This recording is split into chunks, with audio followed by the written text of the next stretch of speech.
Welcome to It's Alive, where we host a space every Wednesday at 9 a.m. Pacific, 12 noon Eastern, to talk about developments in the world of UBI and meet with the people who are making them happen. I'm Scott Santons. I've been researching, writing, and advocating for the concept of UBI for the last 10 years. For those new to the concept, UBI stands for Unconditional or Universal Basic Income. It's the idea that every individual in a society can and should be guaranteed a periodic cash payment without means test or work requirement in order to make their way in the world upon a firm foundation. I recently started the Income to Support All Foundation, or ITSA Foundation, which provides support to projects that aim to make UBI a reality through research, storytelling, and implementation. You can learn more at itsafoundation.org. I'm joined by my co-hosts Conrad Shaw and Josh Worth, co-founders of Comingle. And we have a special guest today. His name is Stephen Hoskins, and we are looking forward to a conversation about land value taxes. Steve knows all about LVT, and been really looking forward to diving into this particular tax to pair with UBI. Josh, do you want to let everyone know about Comingle before we go on? Yeah. Comingle is a money sharing app we're developing that allows people to pool a percentage of their income into a community fund that gets divided up evenly and distributed as a weekly basic income.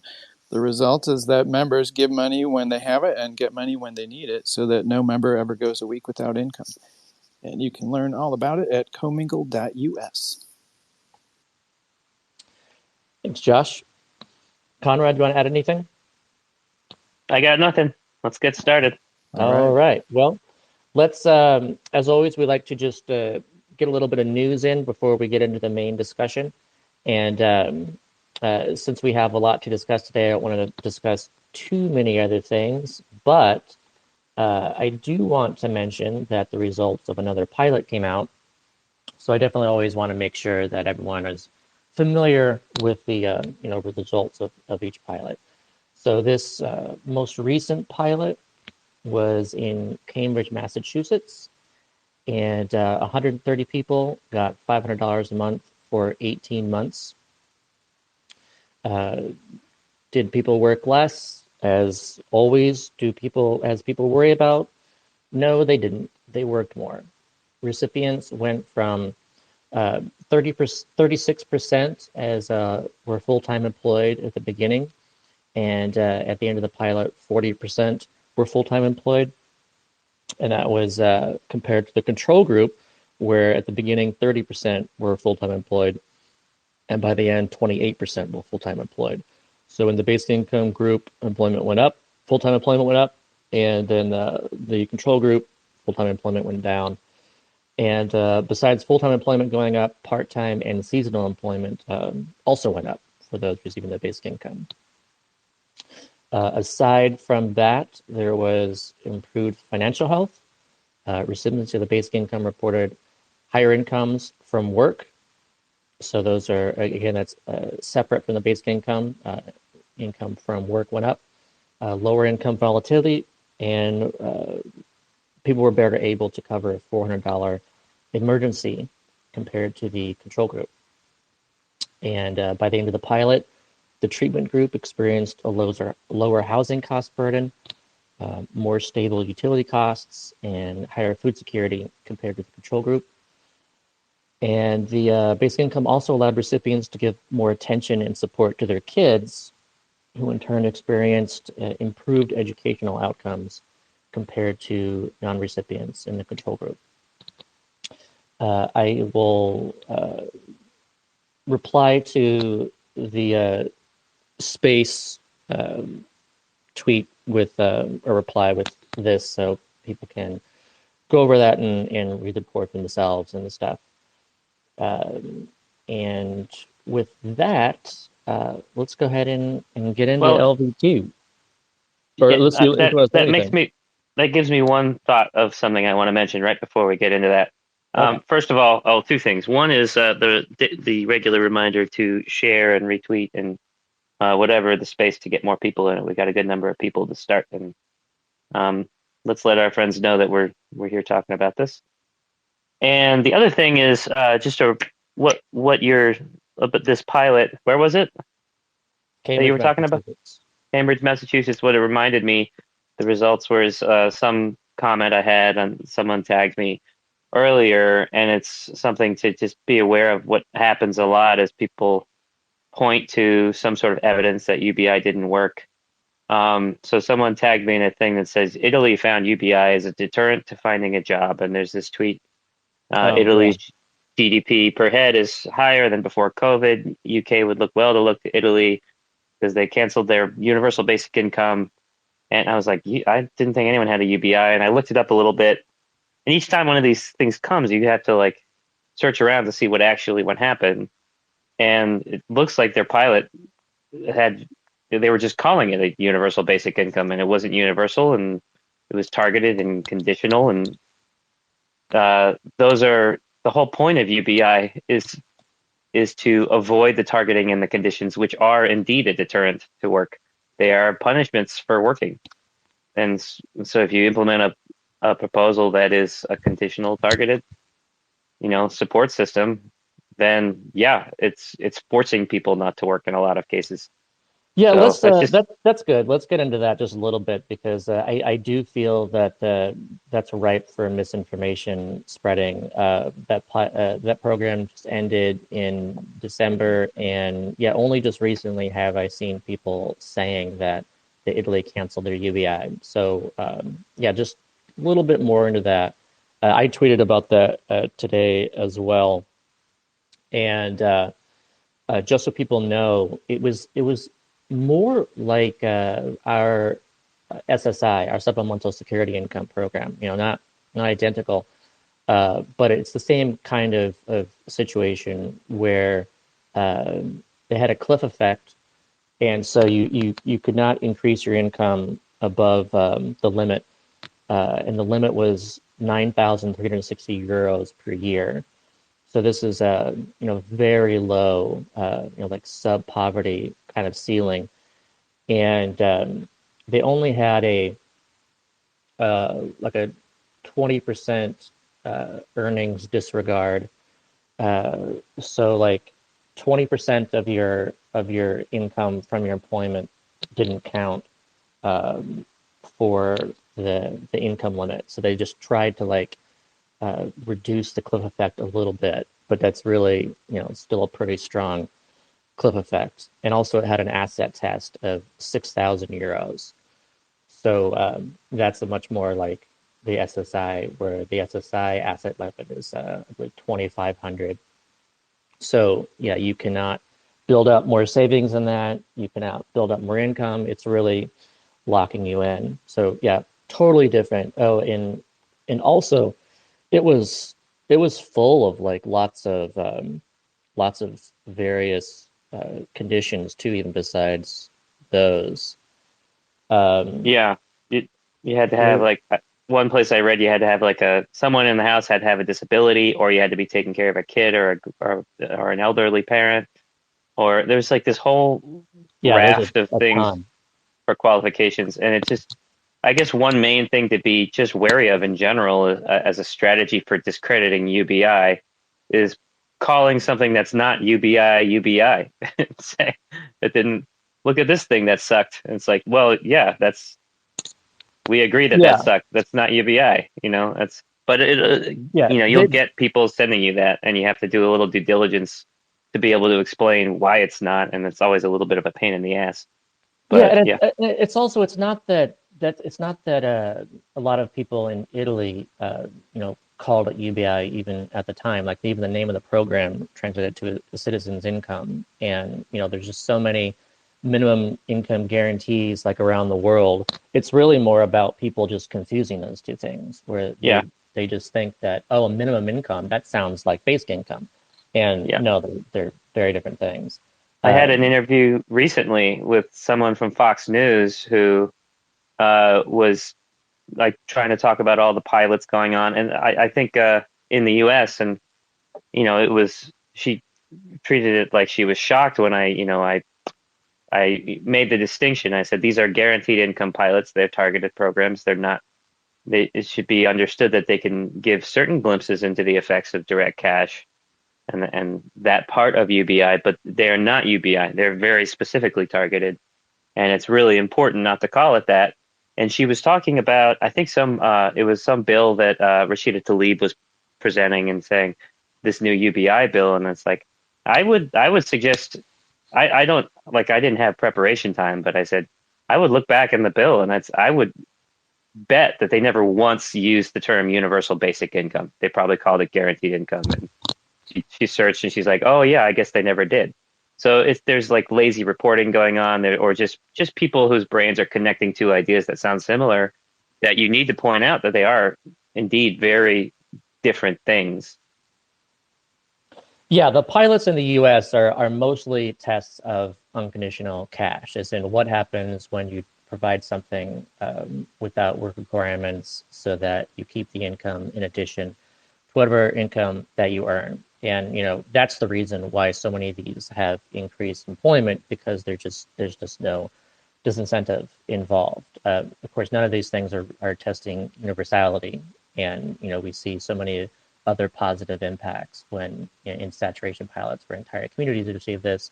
There's something different about unconditional cash provided universally to unconditional cash provided selectively, but overall, like there's a lot to learn from the unconditional aspect of it.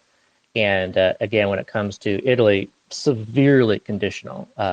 Here's a segment of detail about the conditions too in Italy.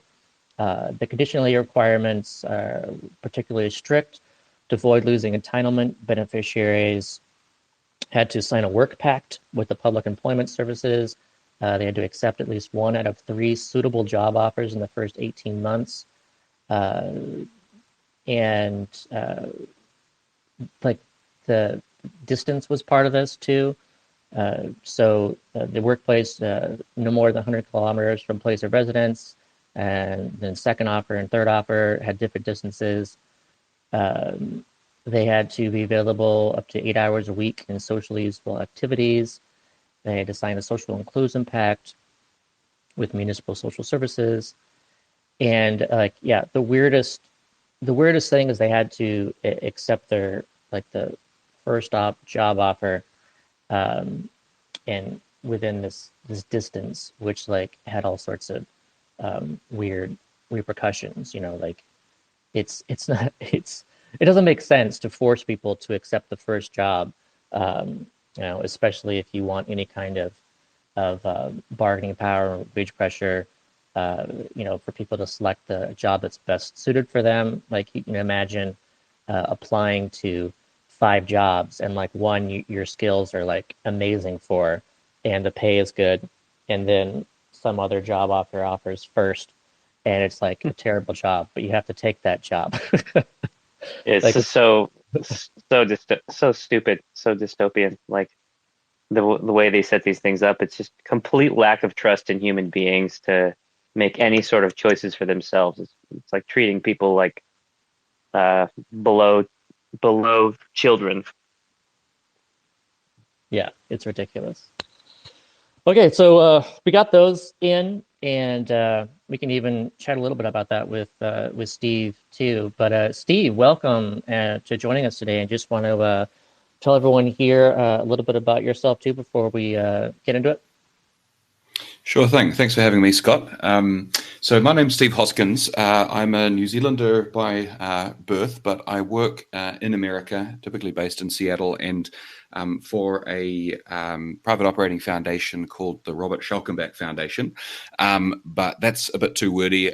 Within that, I kind of head the research section called Resource Justice, where our kind of core focus is on finding ways to more equitably share the value of natural resources. And a huge component of the work that I do there is focusing on land, thinking about the role of land value taxes, both as a very desirable mechanism for collecting public revenue, but also as a way to socialize the value of the land that none of us created and we all rely on for our work and play. And actually, recently, I've started to become really interested in the way that a UBI funded by land rents could be, an ideal way to achieve that goal. And in particular, I've been kind of thinking and writing about it in the context of homelessness. Well, I'm sure we'll talk about the details of that later on. But yeah, sort of economist by training, mostly interested in a land value tax. But that's kind of led me to this burgeoning interest in UBI as well. Looking forward to talking to you about all of that. Yeah. I didn't know about a land value tax before I got into basic income. When you get into basic income, you start looking at taxes and figure out what are the best ways of going about a basic income. And I was just really drawn to the concept. And again, it's just kind of funny to me that I didn't know that Milton Friedman was into basic income, and I also didn't know that he thought of land value tax as like the best possible tax. And he also framed it as the least worst tax, since he was so anti-tax in general. But he did like land value tax. So before we go on, let's make sure that everyone knows what a land value tax is and what makes it so different. Do you want to define that and just kind of give an intro even to just land value taxes in general? Would love to. So a land value tax, most simply, it would operate in a very similar fashion to existing property taxes, whereby you pay, an annual tax for the land that you own. But crucially, in distinction to the existing property taxes, which tax both the value of the buildings of your home and the value of the land underneath. A land value tax would only tax you for the value of the land. There's sort of many motivations for this. The kind of, fairness and justice kind of reason is, that we all, when we get out of bed and we go to work and we produce products and goods and services, we invest in businesses and, we innovate and we create, things that other humans like. We're, adding a lot of value to society. But those activities currently get, heavily taxed. You pay tax on your income, on your investments, on your house. But conversely, when you buy a piece of land and, enjoy the returns that investment generates, you can sort of do so quite passively. You can, make a lot of money that way, and face very, very little taxes for doing so in our current society. So we want to kind of shift the tax burden off of those productive activities and onto land. This has a lot of, desirable benefits from a pure kind of economist perspective. Economists tend to love it, as the Milton Friedman example shows, which is that, when you tax if you want less of something, you can tax it. And with land, this is not the case. You can't move land away, to avoid the tax. You can't take it off overseas. You can't produce less land in response to the tax. And so from the economist perspective, this is really efficient. It doesn't penalize growth. It's why Milton Friedman called it the least bad tax. And this means that when you cut taxes on all those other things and raise them on land instead, you get all these kind of observed empirical benefits of it. And this is things like, increased business activity, additional renovation of homes, investment in more housing in general, and particularly in multifamily buildings, and then faster growth in, incomes and business formation, and more diverse and sort of lively communities as well.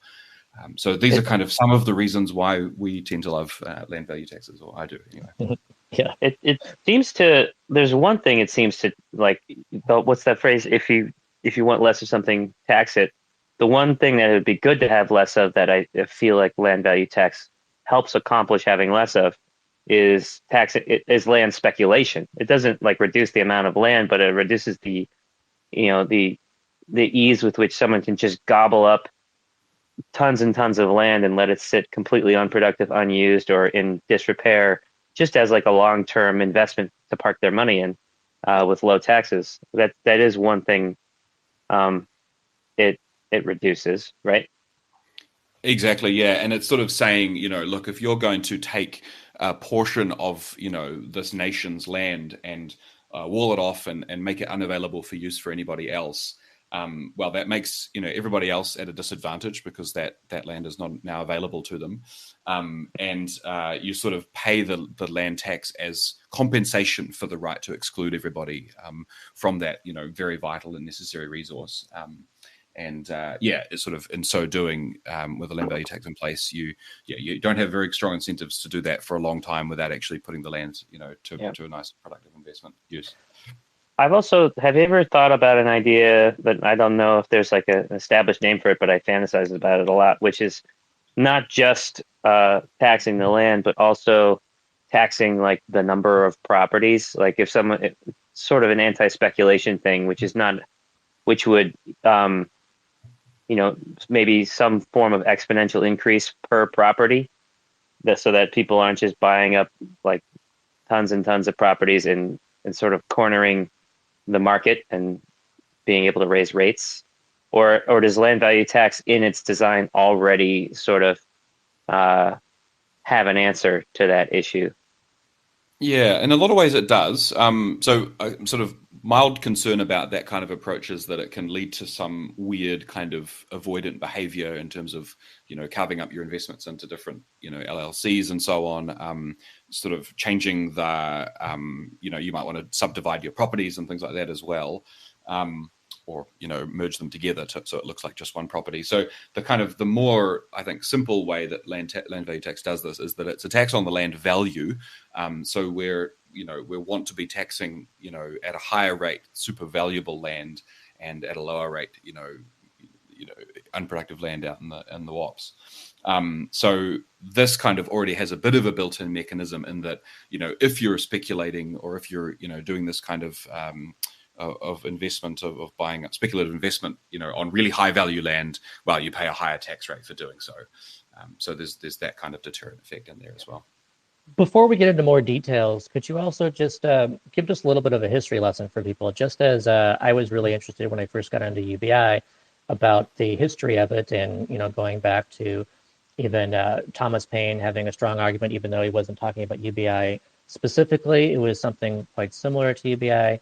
And just the history of Nixon doing a version also that was similar to UBI, and just this rich kind of philosophical history of this. And tell us a little bit about Henry George and what it was like at that time, and even if this is before him, and just like the popularity just over centuries. Mm-hmm. Yeah, well, it's actually really interesting. I mean, I think you've come the route of, being interested in UBI, and that has led you to land tax, and I've kind of almost done the reverse pathway. But yeah, in history, you see a lot of the overlap between these two ideas. And I'm not sure if this is fair, but I would sort of say that some of the most early Georgist, quote unquote, thought, some of the early sort of thought about this idea that, we should be sharing the value of the land, comes from people, also led people to the idea of a UBI or a citizens dividend or whatever you want to call it. And so, yeah, sort of Thomas Spence was an early radical who wrote, suggested this idea of having local parishes sort of own land, rent it out to their local community, and then redistribute that all the revenue from that as a kind of parish UBI. And this was justified by the kind of quote unquote natural and equal rights of property and land. Thomas Paine echoed that, as you've said. And again, this was kind of, justifying a redistribution of land value based on this principle that, men didn't make the earth, and everybody who wants to kind of carve out a part of the land is depriving us of our natural inheritance and should compensate the rest of society for doing so. And then, Henry George, I could have sort of go on Twitter as Georgist Steve, and I'm very interested in his ideas. And he was also, he was primarily focused on land and, the private capture of land rents as this fundamental mechanism for, driving poverty even as society improved. And he also kind of was led around, or sort of came to mention here and there, that the right way of resolving this problem wasn't just to capture or socialize that land value with a land value tax, but that you could then just divide that out among the community, share it with everybody, and have a kind of guaranteed provision that everybody can afford their basic needs this way. So there's a ton of kind of, I think, ideological origins between overlap between UBI and land value tax. Yeah, I think especially with Thomas Spence, I'm fascinated by the fact that if you look at the history of the UBI, we're really the first proposal that was actually UBI was from Thomas Spence, and it sounds like he could have also been the first land value tax proposal too. Am I correct? Yeah, I would say so. He was kind of not using those terms, but he was imagining, exactly, every landowner paying a rent on the land that they that they're claiming, access to, paying that to their local parish, and then all of that revenue being reshared with the parishioners. And I'm kind of interested in the modern version of that. We don't have small local parishes as much anymore. We have these big cities, but I'm interested in an equivalent kind of local citywide land value tax, you've funded UBI. I like the way you said that. Basically, that's the way I like to think of it, is basically charging a rent. Like society in general, all of us are charging rent for essentially the contract and the privilege to enclose a certain piece of land and say it's yours, make it productive, whatever you want to do with it. It's on loan from all of us because we're agreeing that you can have it. It's like a way to make that version of private property make sense. If privatizing something that actually belongs to all of us, you got to pay rent for it.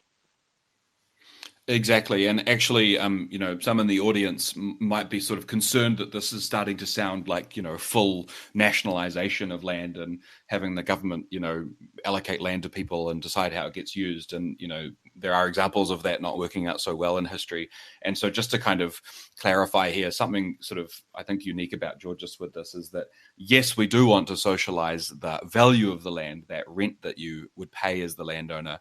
But we are also quite supportive of, using market mechanisms for allocating land use. And so, yeah, this rental idea is, you pay rent for, the land ownership claim. That's your compensation to society. But once you've done that, go right ahead and, build or invest or do whatever you want with that land, as you sort of interpret market signals for what, what people are demanding in that location. So you're paying a rent for the land, but we're not having sort of fully nationalized, land allocation.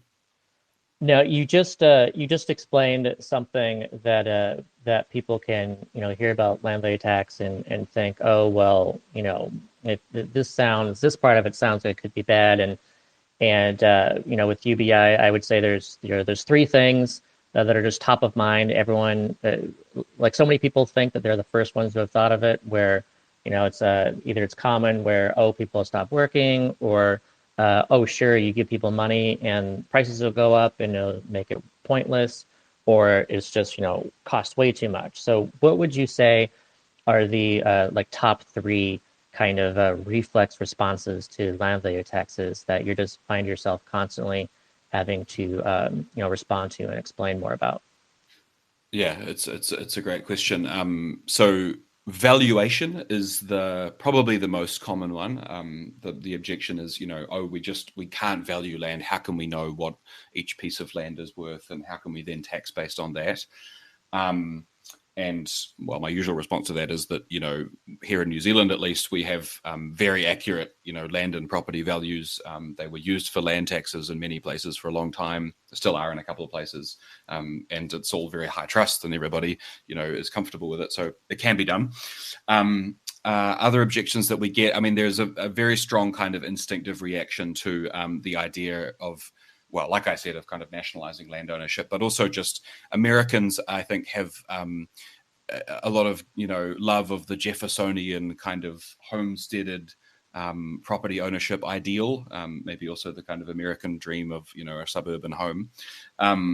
And so there's a kind of an emotional connection to just the idea of, having a piece of land that you've bought and that's yours and nobody can mess with you after that. And I think there's that feels like it's threatened significantly by the idea of an ongoing and rather high land value tax.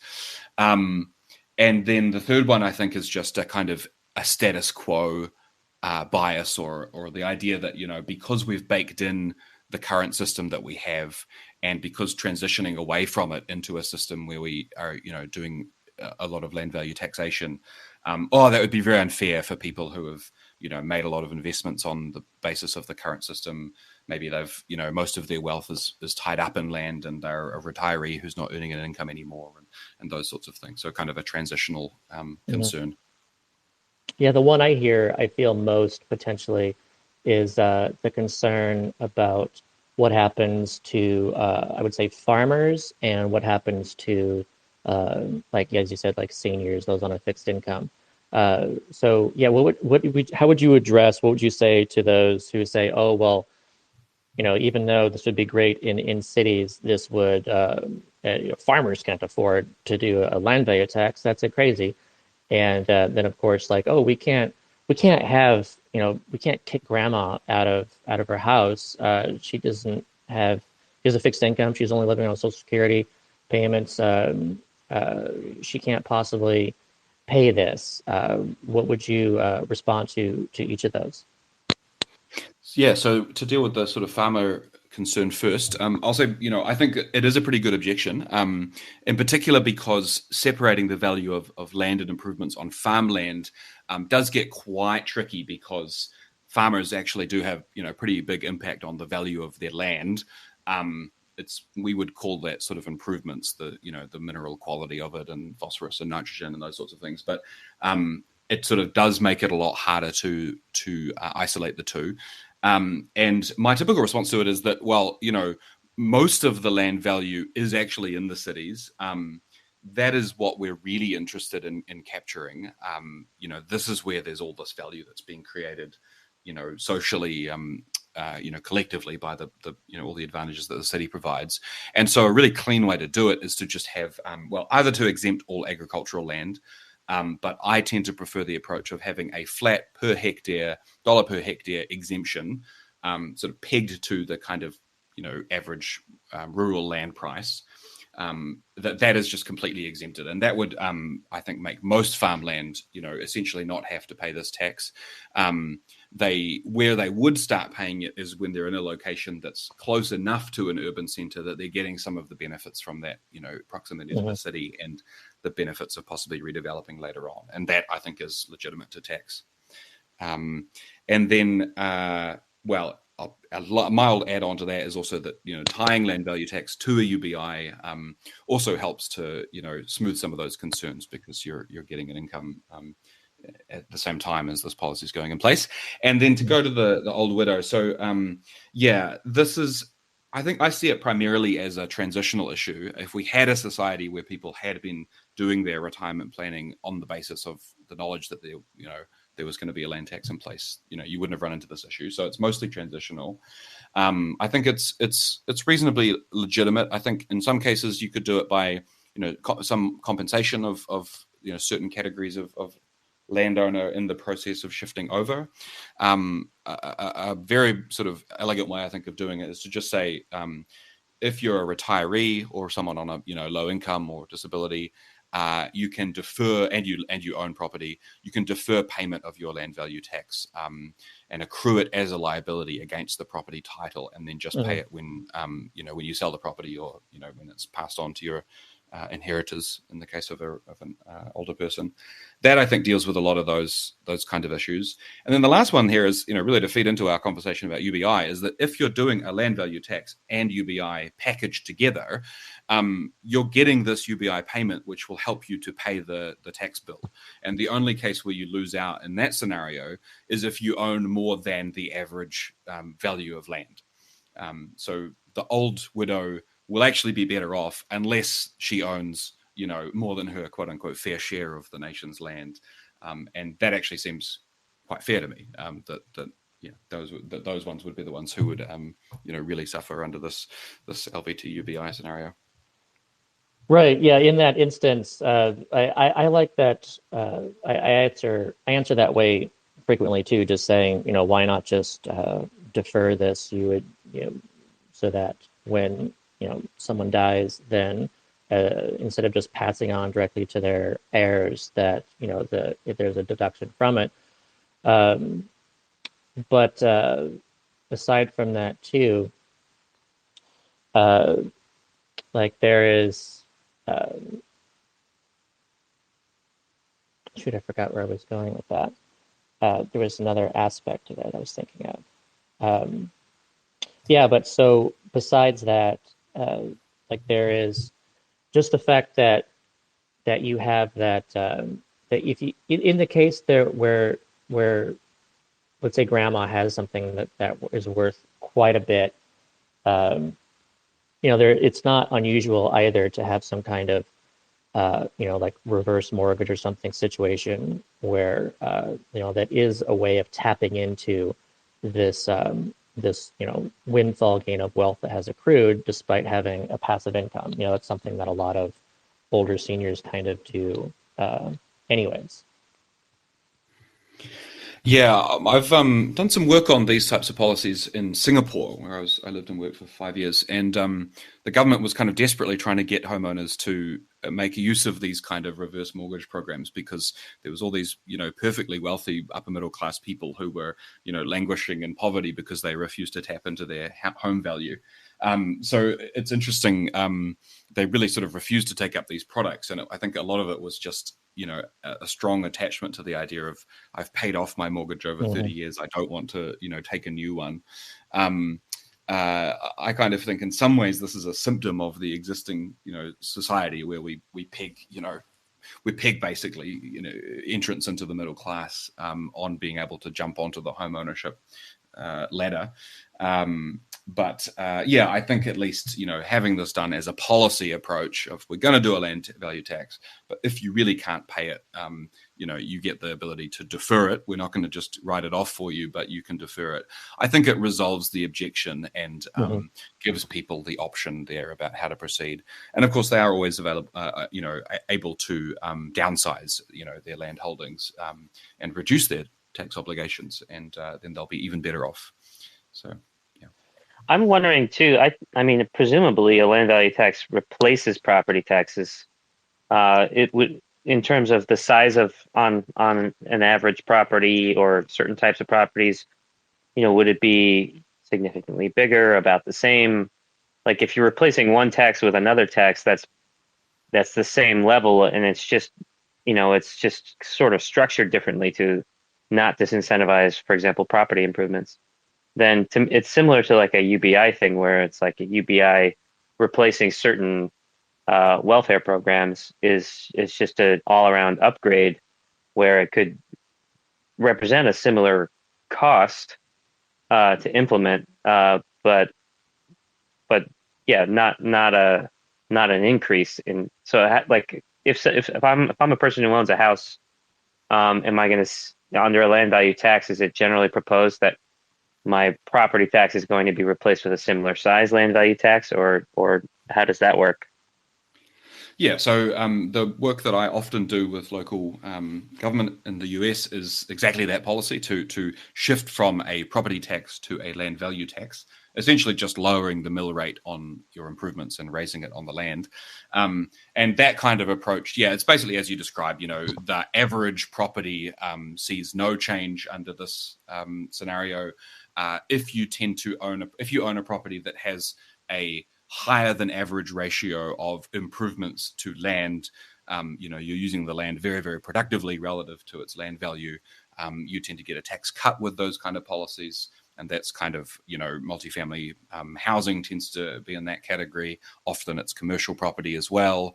And then and sort of half of single family homes is typically the way, that one falls. And then the reverse is also true. If you have a lot of land value, relatively little improvements, like vacant lot or a surface car parking, you tend to pay more under such a kind of revenue neutral land value tax. But then maybe we could talk about the LVT UBI combination. So that would not necessarily come with a change to the existing tax structure. It might just be a new land value tax that gets hypothecated straight into a UBI.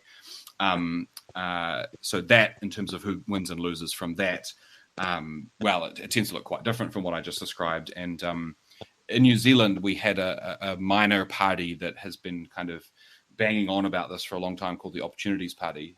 You folks might have heard of it. Their approach was, a 1.25% annual land value tax, a flat income tax of 35%, and the revenues of that sort of channeled into a 16,000 a year New Zealand dollar UBI. That's the equivalent of about 10K US per year. And I kind of ran the numbers on this, looking at the distribution of incomes and property and value ownership, home ownership.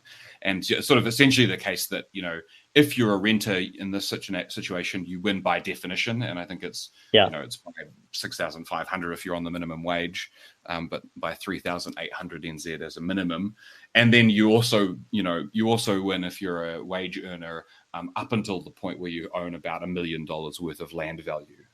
This is about kind of 600,000 of US dollars of land value. So way more progressive in its impacts, this kind of approach.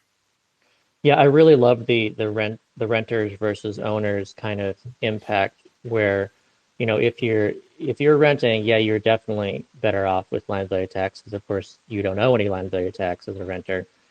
And if you are if you live in your home, then for the most part with UBI, those can cancel each other out. As you said, depending on the amount of land value you have, be it over $1 million of land value, then you could be paying more in with the land value tax than you're receiving in your UBI.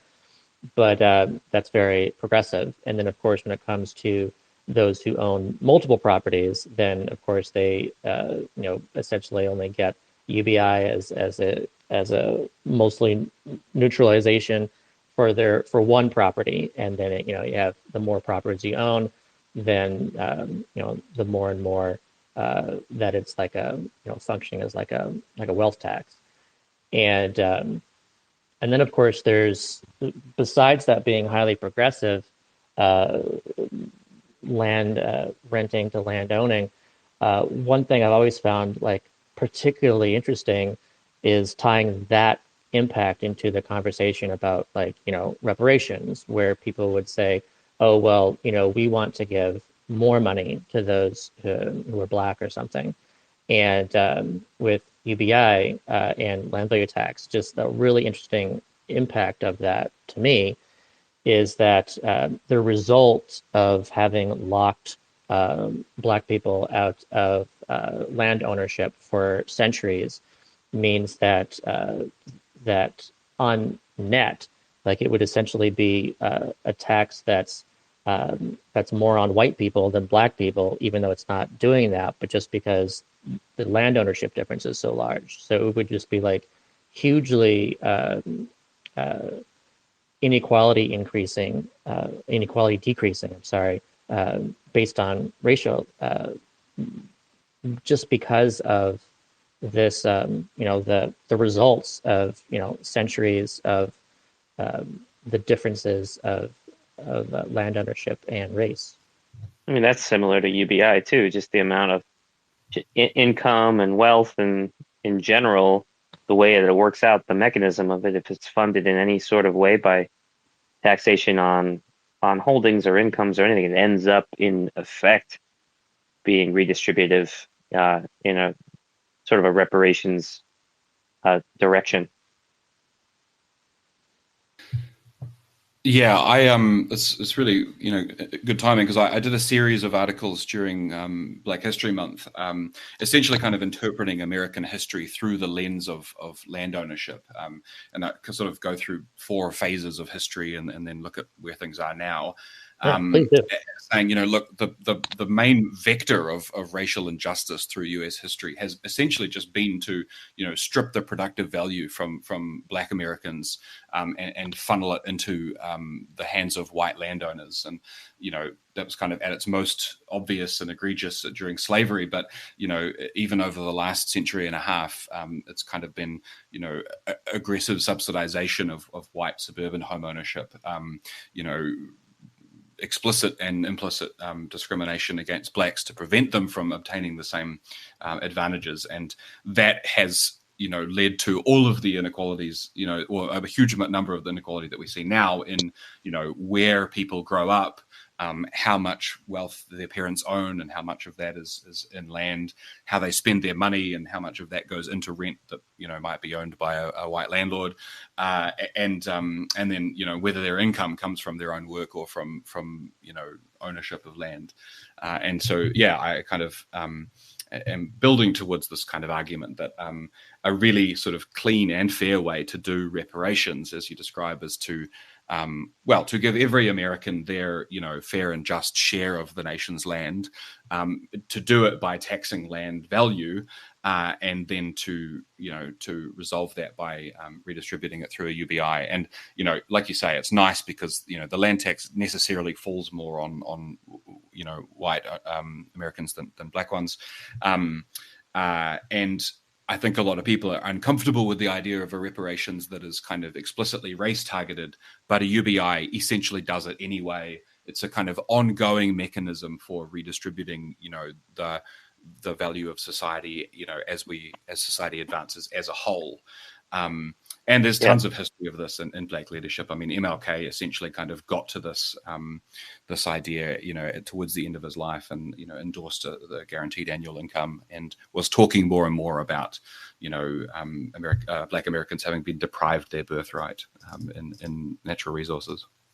Yeah, and just the universality of it gets around a lot of the fairness issues that people have, where it's like with a direct racially targeted UBI, it's like, why are we giving it to Oprah, and why are we not giving it to this family in Arkansas that's been struggling for generations, who's white?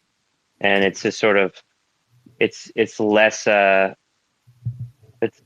like based on value judgments of individuals and more based on systemic injustices against anyone, which tends to favor the more disadvantaged groups as a whole. Yeah, exactly. And I mean, if you're a white American that's born, into a poor family that doesn't own land, you are also disadvantaged in these exact same kinds of ways. You may not face discrimination in the job market and so on for your skin color, but you also are, at a structural disadvantage in your opportunities in life. And so, the UBI kind of recognizes those injustices as well. I'd like to ask a little bit about one of the angles I like to, both with this and with UBI, is just the more of a conservative argument about just the elegance of it and the efficiency of it and the incentive structures involved. Just like a UBI doesn't discourage work as welfare does, as we were talking before, whereas like welfare or unemployment, it's generally basically benefits you get paid to not work, and it requires people to pretend they're looking for work or to, hide the truth about themselves in a lot of different ways. Property taxes being the thing to be replaced in this example, to me, is like it's direct punishment for doing nice things to make your house better, to make your business better, to make your neighborhood nicer. So either we keep people from doing those things and everything gradually degrades or doesn't get as nice as it could be, or we incentivize people to defraud the government of what they're trying to tax them for. You get an upgrade on your house or your business, and you basically try to hide it from the government, and then you try to not get it assessed at its full value. And these sorts of games and incentives are ridiculously perverse. If you want less of something, then you tax it. We want less of beautifying our cities and making things nicer and cleaner. And it's like, what if I want to get a solar roof or whatever to be more eco conscious and raise the value of my home, I'm going to get punished for that. It's a direct disincentive to good things. Yeah, the kind of kitschy way that we Georgists like to sum this up is tax what you take, not what you make. Essentially, tax what you're taking out of the natural, the stock of natural resources, not what you make, that other people can benefit from, not your contributions. Which is, to me, this sort of aligns with, I was listening to a talk with a guy standing not too long ago, but in general, the idea of anything that's commonwealth, like land is the basis of all wealth, right? Because this is just where we are. It's all contained within the land. But this same sort of argument extends to, pollution of our atmosphere. We all own the atmosphere. You're degrading it. You're taking. You should pay a rent on that, right? You should pay a fee, or broadcast spectrum and mineral rights. There's all sorts of opportunities to treat these things that are that arguably should be understood as part of all of our natural inheritance, belonging to everyone, and exercise some sort of fee and some sort of rent to both create revenue that we all share, but also disincentivize the behaviors we don't want. Yeah, I mean, I am really into this idea at the moment of, this combination of a desirable tax with a universal payout is the kind of ideal way to get both efficient and equitable outcomes. And yeah, I mean, the Georgists are, really into all the things you've just described, but, like a carbon tax, a very common objection to it is, but that's going to hit poor people the most. It's going to raise the price of, goods and services, and poor people are going to suffer. And it's this really easy way to write off good environmental policy with sort of concerns for the poor, and channeling the revenues from a carbon tax into a carbon dividend that everybody gets, an equal share of, is just a really terrific way to kind of smooth over those problems, because it's the poor households who, benefit the most from that income. Yeah. That's sort of my kitschy, congestion pricing and land value tax funded into UBI. Yeah. That's sort of my kitschy response to when people say that is like, yeah, you're not wrong. The reason there was, yellow vest protests in France is because they did a carbon tax without a dividend. That was the one thing they missed, was adding a dividend to get the money back to the people, so that the people on the lower end of the spectrum weren't hurt by the extra cost of petrol at the pump or whatever. And if they had done it without universalizing it as a dividend, you're doing in a market system, you end up passing on all of the burden, or a disproportionate amount of the burden, to the poor. You're like fighting climate change on the backs of the poor, which is a non-starter. It's unacceptable to many people. Before we go on, we're at 1:00 right now, and so we're starting the second hour. This is when we start inviting listeners to come up and ask questions of our guests. If you have a question for Steve while he's here, please raise your hand to start asking them. And before we go on, too, there's the one thing I want to make sure that we cover, because it's really like the main reason that I just continually bring up land value taxes, is this question when it comes to UBI of, if we do that, then the rent will just go up. Landlords will just increase the rent, and no one will benefit, because the amount of basic income will just be added to everyone's rent, and it'll just be the new zero. Like, everyone is really concerned about increasing rents. And so, Steve, please address that fear through the context of land value taxes and basic income.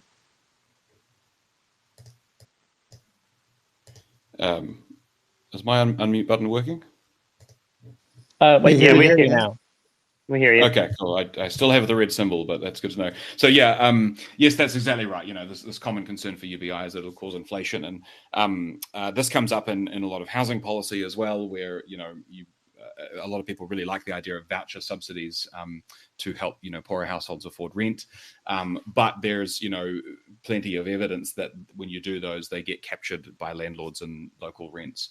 Sort of several papers that have found that, and so this is, I think, even just really emphasizing the benefits of tying these kind of UBI programs with a land value tax, because if you pay the UBI out and that gets embedded into higher rents. Well, if you're funding it from a land value tax, you create this virtuous cycle where you're automatically kind of recapturing that increase in the rents, and then that is, increasing your ability to fund the UBI, and you've closed the circle off there, and resolved those kind of concerns about inflation. So I think it's really clean. I also, I just think it's funny too, where even if UBI is not even part of the picture and you're just talking about land value tax, it seems another common concern about land value tax is, landowners will just pass the tax increase on to rent, and therefore you won't be better off anyways. So it's just kind of interesting to me that in both regards that it's pointless, and it's interesting too how when it comes to other improvements, you can't do a higher minimum wage because it'll just be passed on to landowners. You can't do higher salaries via unions; it'll just be passed on to landlords, like all this stuff. But just want to take the time too, just to mention, even just land value tax alone, why will that just not result in landlords increasing their rent to pay for the higher tax? Yeah, I have a sort of short document where I kind of run through the intuitive and the theoretical and the empirical evidence and arguments on why land taxes don't raise rents. I think it kind of comes from this intuitive place where we think, the prices of things are based on the costs that the business faces in providing them, plus a markup, and that's where all prices come from. But in the case of the land or the location portion of rents, that's just obviously not the case, right? Because your landlord doesn't face costs in producing the land. They charge you whatever they can get away with in that local area, and that doesn't change when interest rates go up and down, which does change their cost structure but doesn't change the rents. The kind of technical economic approach of this is saying the actual thing that causes prices to rise when you implement a tax is distortions in the market, and in particular reductions in the quantity supplied, and as a result there's fewer of them, more scarcity, and prices go up. This just isn't the case for land, because you can't change the quantity of it, you can't reduce it in response to the tax. There's plenty of evidence there's some empirical studies showing exactly what I'm saying. It's very common in property tax studies to show property taxes don't get fully passed on, and they only partially, that less of them get passed on into rents, the more inelastic is the housing supply, and land is the most inelastic good that you could possibly provide. So it's that sort of instinct that people have where, if we pay a UBI, the landlords will definitely put the rent up as a result of those higher budgets, but also if we increase landlord costs, they'll also put the rent up from that. It's kind of always assumed that there's this ratchet where rents always go up, but it's just not the case for. Do you think? One of the things I respond to people all the time is that UBI doesn't preclude the need for certain sorts of housing regulations to make sure that, because it's a scarce and finite resource, and it's not so directly tied to procurement and stuff, that we still need some sort of housing regulation to prevent excess speculation and driving up the rates and dwindling the supply. So I generally just answer, with or without a UBI, we need certain amounts of housing regulation. You think that remains true, or you think that is true, and you think that remains true with a land value tax, or is something different there? I think I come at the housing problem from more of a supply side kind of approach. I mean, I'm very big into YIMBY. Yes, in my backyard, the idea that we got to be allowing for more multifamily housing in high value locations, and that the resulting supply that you get from that is the best way of making sure that housing is more competitive and rents are going down. In terms of the tenant protection side of this, there's kind of, I think, an interesting tie back actually to the UBI conversation again, which is that I think the UBI argument is often around, we want to compensate. I think this Andrew Yang is kind of loves this angle where we're wanting to compensate people who are harmed by creative destruction in society. As technology advances and some people lose out from that because their job has been, innovated out of existence. UBI is a really great way of ensuring that people are compensated, from that creative destruction, and to have a way of kind of being smoothed through those bumps in life. And I think this kind of also applies for a land value tax funded UBI at the local level in terms of housing issues, where, what cities need is they need to be dynamic. They need households to be, relocating when they get a new job, or when their household size changes, when they have kids or the kids leave home, to free up access to those locations for other households. So we want housing to be, really competitive and really dynamic. That is great for cities, and it's great for productivity and, all these kinds of benefits. But the downside of that is that tenants can really suffer from, rent hikes, evictions, displacement, all those kinds of things. And so UBI works really well to kind of compensate people for these quote unquote socially generated disservices. So we can have dynamic cities, but people can be kind of supported through some of the downsides of those. Right. Kind of so what you're saying kind of is so right now in a non-LVT environment, it's important to have you have your lease contracts, and that's always going to exist anyways. So it's not like you can raise the rent during a lease contract, but there often is some kind of limit.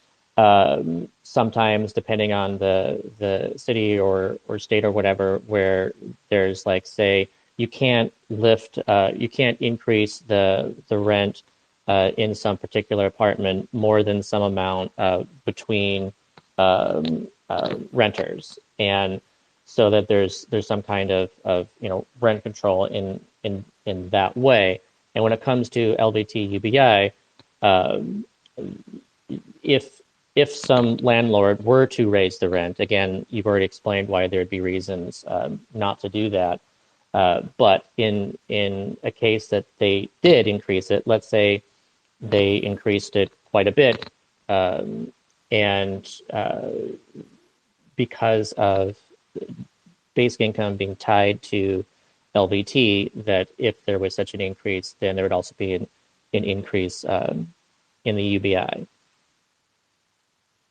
Yeah, exactly. Yeah. So there's kind of this instinct, I think, in, a place where the city is, rapidly becoming, more desirable to more people.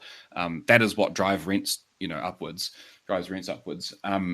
There's this instinct, I think, a lot of people have to jump towards rent control as a way. Oh, we've got to stop this. We've got to, prevent the rent from going up. This is harming people.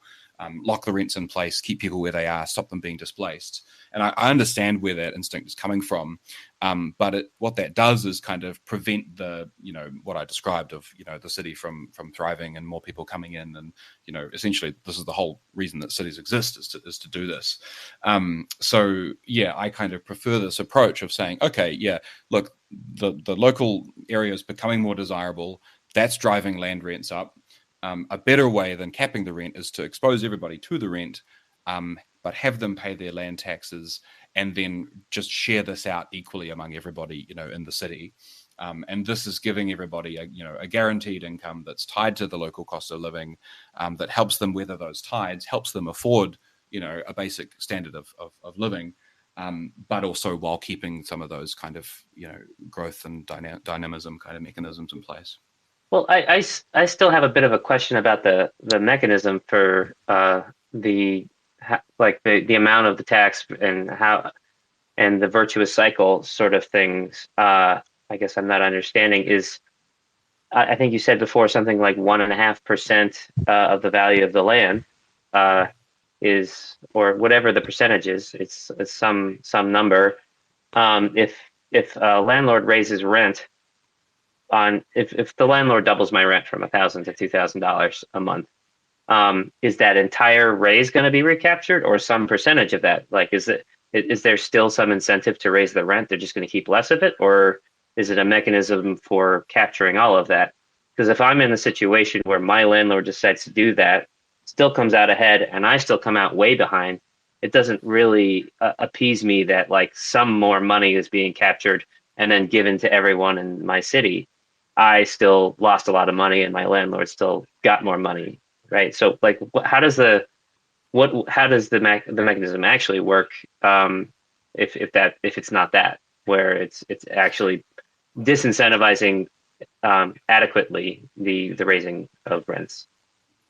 Yeah, yeah, very, very good. It's kind of quite technical here, but I mean, I sort of, in some ways, your argument kind of leads me to land value tax and UBI maximalism, which is that, you know, the best case scenario with this is that we have a full land value tax. We're capturing all of the local rents and funneling all of that into a UBI.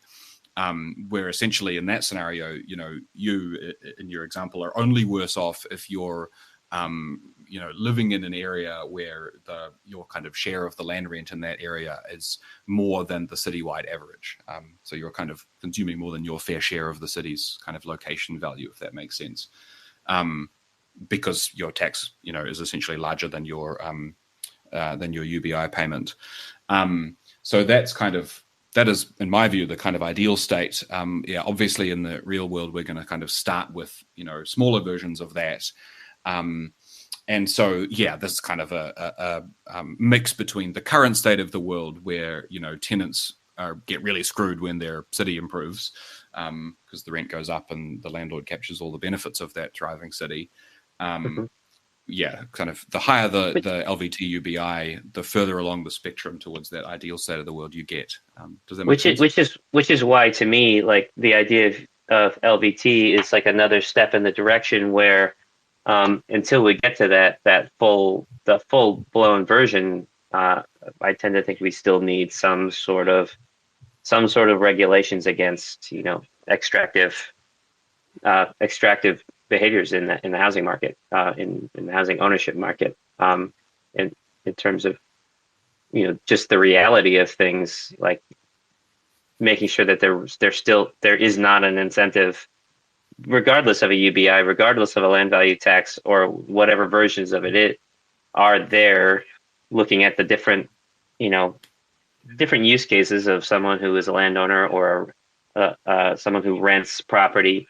Like, what is the incentive structure we're providing for this person? And is it actually taxing the thing we want less of, or is it falling short on that? And that it does get sort of in the weeds there, and we don't need to like dive into those numbers, but that's always a concern. Well, I mean, I'll just say that I'm sympathetic to these arguments. Yeah, you're sort of asking, like, does it eliminate the need for like rent control? Is that what you mean, Conrad? Yeah, and I kind of think, I kind of suspect it doesn't, to a degree, like, and that's kind of what makes me go down those lines of thinking, like, you know, along with rent control, like all these things are still susceptible to in the YIMBY-NIMBY battle of like, do we have enough housing? Is it all owned? Like you hear these stats, you know, a quarter of the housing in New York City is just sitting empty and owned by some investor somewhere, and the rents are sky high when we have enough housing for everybody. Like that's what gets my brain going about things like, how do we penalize extra property speculation, unless, like, you know, if it's someone who's a landlord, who's a good landlord, who's just, you know, taking care of a building and renting out to a lot of people, then you could avoid that sort of the growth per property by sticking within rent regulation laws. And if not, then you're, you know, susceptible to increasing percentage taxation. Because living in a real world, I don't see how you handle the reality of things between now and sort of like a full-blown collective sharing of the value of the land. Steve, as an economist, can you just get a little bit into like the, you know, just even the traditional argument that there is with just rent control in general? Like, I know that there's a you know, there's a debate here. There's, you know, there's certainly realities of individual renters, and there's also realities of you know, the impacts of rent control on overall supply. which can actually, leave a lot more renters worse off because of the restriction on supply. Like, what is the general kind of argument between these things, and even how would you say that LVT plays into that, but mostly even just what's the argument, so people know, just in general. Mm-hmm. A lot of thoughts that I'm trying to sift through. I mean, I would just want to make it clear, I'm really sympathetic to the idea that, there needs to be a distinction between what your like utopian world would look like, which is the one I've largely been describing, and then what, incremental improvements in that direction that, help people in the here and now can look like. And I need to dig the tweet out, but I have one kind of where I describe, look, this is my ideal urban set of policies, and here's some of the ways we can get towards it. And I'm pretty comfortable with, in the interim, more tenant protections are, a good way of mitigating a lot of the harms of our current, system. And this is things like, bans on no fault eviction. So you can't be evicted unless the landlord can show that you've, actively damaged the property. I'm comfortable with, modest levels of rent control. The most kind of sophisticated ones are, you always start at the market rate when you rent the property out. But you have, a maximum that the rent can increase each year. That's kind of not intended to get the rent below the market rate in the long term, but it's just intended to kind of smooth the rate at which it increases so that tenants can plan. And kind of the reason for that approach is that essentially the evidence on rent control is that the more harshly it bites, the more it produces sort of worse outcomes in terms of discouraging the construction of additional housing, which therefore kind of drives up rents for those who are not in the controlled sector. Distorts people's location choices. So, you've got someone who's, I think it's like, in Friends, the classic example, right, is that they were all living in these amazing apartments because they were, rent controlled, and it was a friggin' steal. So it's kind of, this is why you want this kind of softer version of rent control. Right. And what I personally like, the kind of, the more supply we have, the better for tenants, and direct cash transfers to the poorest members of society, or UBI does this progressively, help them kind of bid for what they value in the housing market. I know the only reason I could afford to live in New York City for 10 years is after I abandoned engineering and went to go try to be an actor, is it wasn't full-blown rent controlled. I guess it was a lighter version called rent stabilization. And the way I understood it was they were limited similarly to how much they could raise it, and it had to stay within a certain range of market rate. And if they went over it, then they would just get out of that rent stabilization category and be subject to higher taxes. But if they stayed within those ranges, they got subsidies, or they had lower taxes. And so there was sort of an incentive structure for that. And it meant that they were, getting some sort of profit margin on what they were doing. So it was sort of a more slow and steady business model that, looked like, the way I saw it, like, would be perfectly acceptable to a quote unquote good landlord, someone who's providing the service that, people talk about how heroic landlords are all the time. I'm open to that too. I think there are people that I think we have great use for landlords who take care of the place. Some people want to rent. Some people don't want to have the problems of ownership. But it's when it gets to the place of being extractive that protections are needed. I got a question, or I guess okay. I have not heard that much about land value tax. I've heard it like as a concept, so it's really great to like hear your discussion and to have somebody that really understands it, because it just seems like such an elegant combination, the land value tax plus the universal basic income. Like, it's the sort of thing that it has that feel of the type of policy that could make a lot of other policies irrelevant, right? In the same way that UBI would kind of start to, it would eliminate the need for, your other social services. Like, it feels like the land value tax approach was almost like the other side of that, where it's like you're using kind of this universal mechanism for measuring wealth, right? Like you're just looking at what do you owe to society? Well, let's look at what it is. You're how much of the land are you actually occupying? Like how much it's I don't know. There's something very like that works at a gut level where if you're asking like how much should a person owe in taxes, you look at how much of the earth they're occupying, right? It's very like it hits at a good place there. So, like, yeah, it kind of like just makes me immediately think like, okay, how can we do this? Like, what you do start to want to get into the weeds of like, what is the mechanism by which we can come up with the valuation of a piece of land, right? Like, what does it mean to occupy, you know, a street corner or a port, right? Like it's there is like there is different value and in the way that like the land is used and like does it produce more crops, does it like I'm not familiar with any of these concepts, so they're kind of they're just really interesting to me like right on the surface. So it does like Colin brings up like a lot of questions like I don't know. I just went to Chat GPT and it's like, how much, if you actually divided up America by the number of people, like how much land would each person actually get?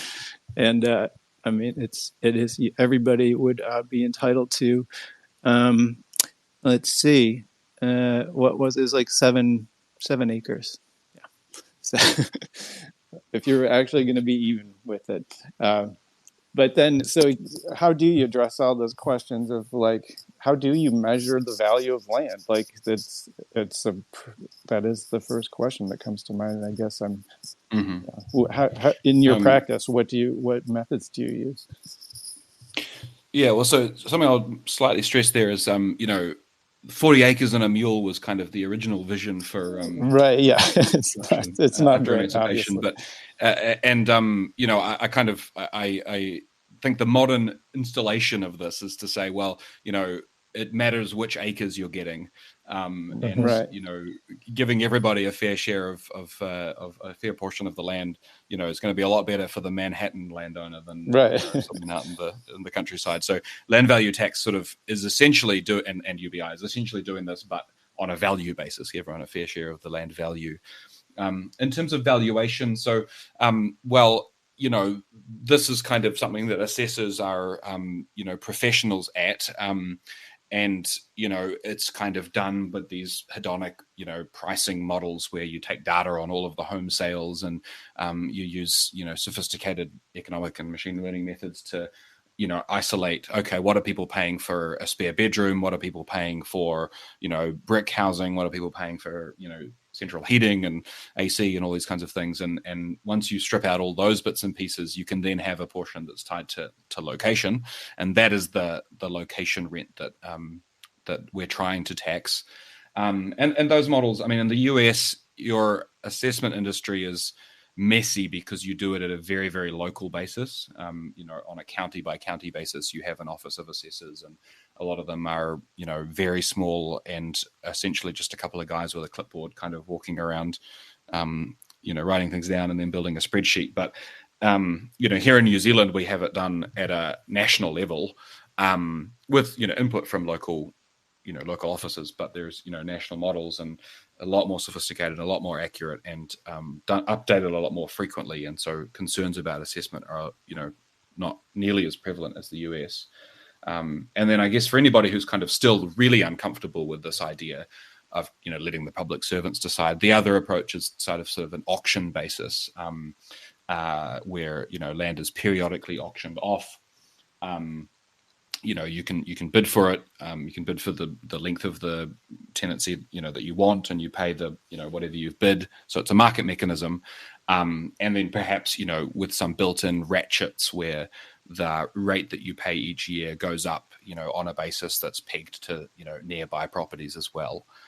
So you're getting some of that local, you're allowing it to adjust over time based on local factors, but you're still getting market mechanisms for the leasing there.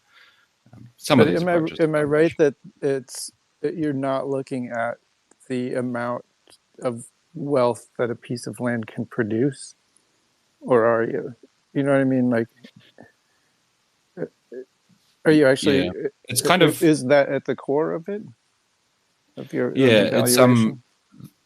essentially that is what the market bids when buying and selling land property, right? Because you're buying it not just based on what's on it at the moment, but also potential other uses. Mm-hmm.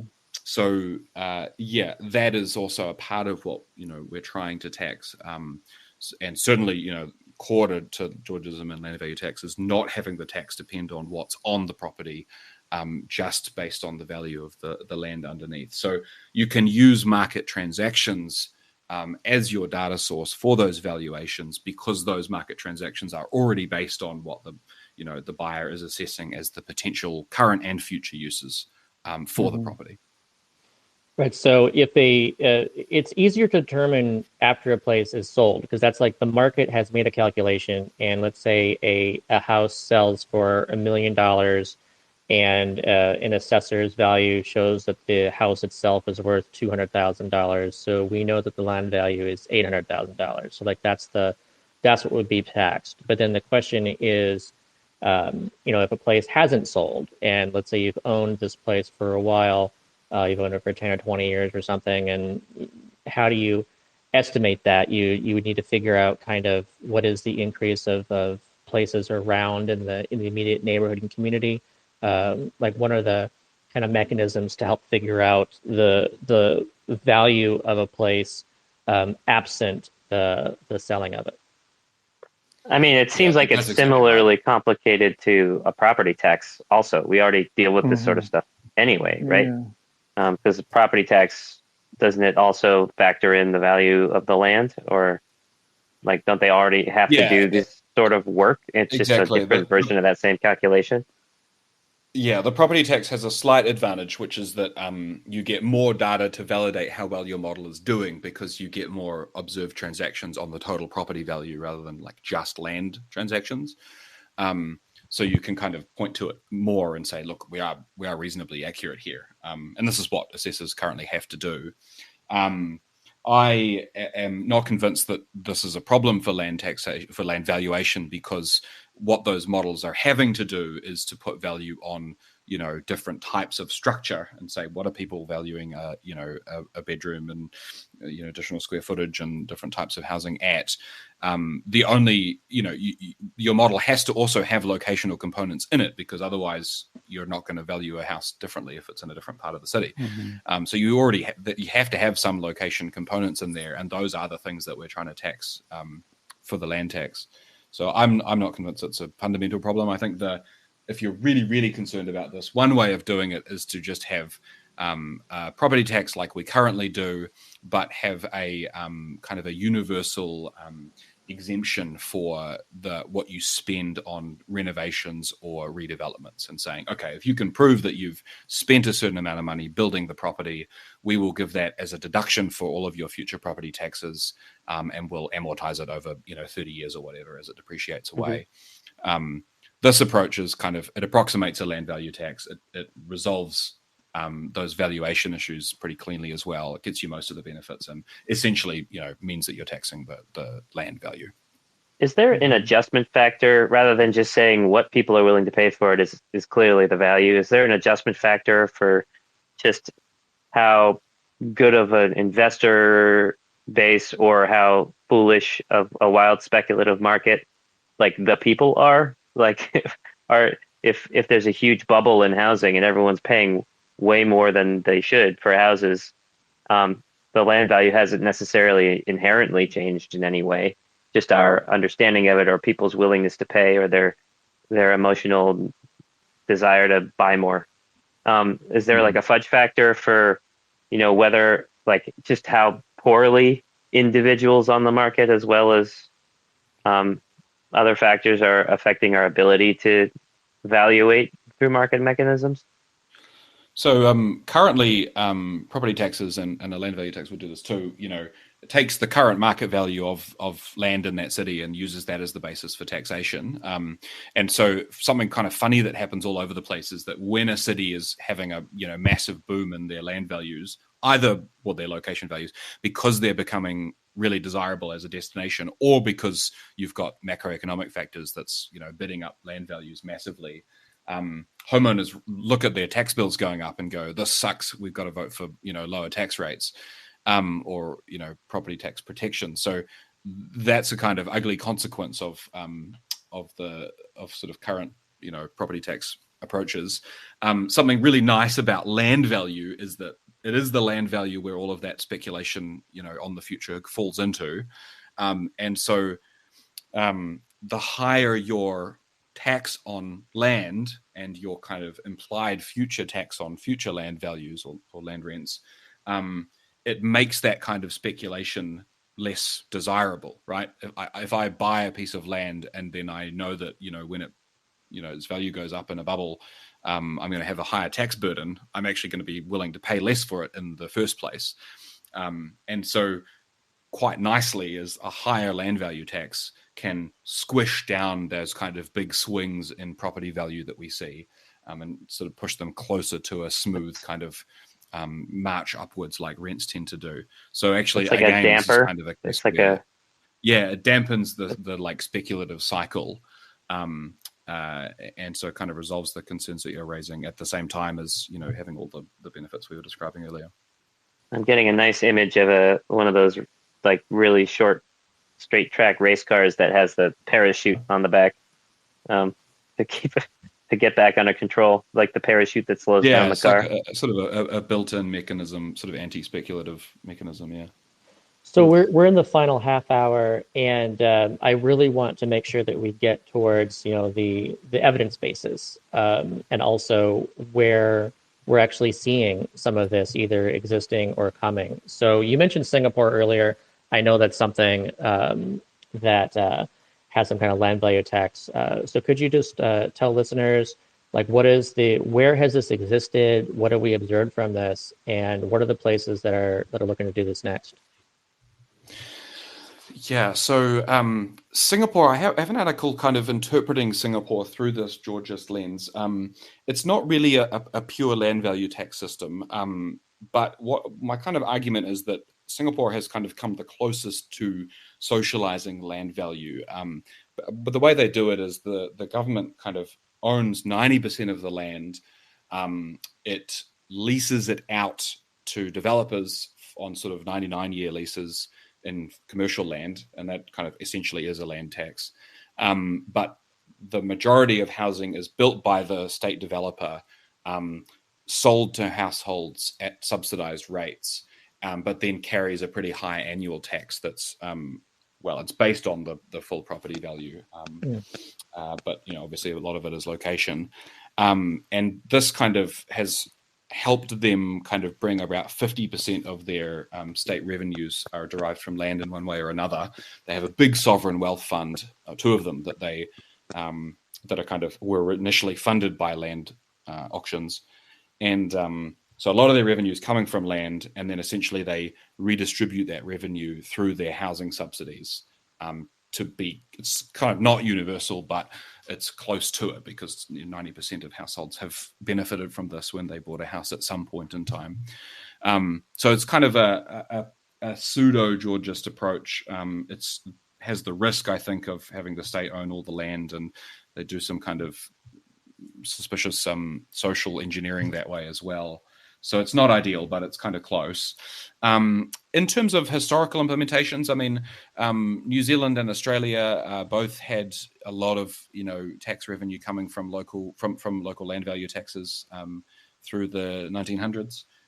They've kind of moved away from it, as time's gone on, but there's a history there.